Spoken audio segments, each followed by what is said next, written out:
लोगों को दूसरों के बदले हुए रवैये तो नजर आ जाते हैं, पर अपनी हरकतों का पता नहीं होता, जो इस तब्दीली की असल वजह होते हैं। यहां किसी को किसी से कोई फर्क नहीं पड़ता,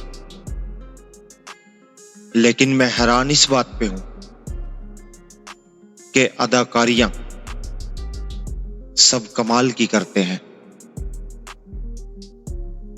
सारी जिंदगी कोई जीने की वजह नहीं पूछता,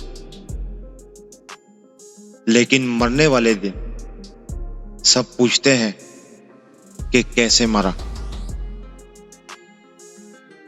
हर इंसान के अंदर दो चीजें बहुत आम होती हैं, भूल जाने वाली बातों को याद रखता है और याद रखने वाली बातों को भूल जाता है।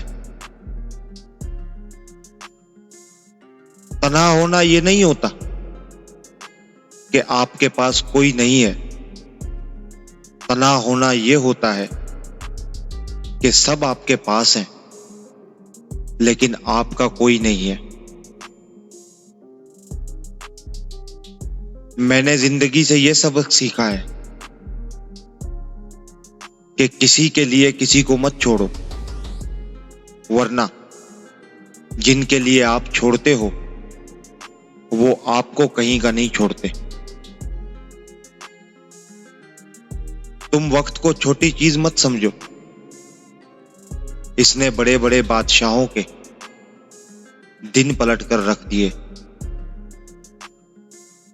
मोहब्बत वो नहीं जो अल्फाज में नजर आए, मोहब्बत वो है जो अमाल में दिखाई दे।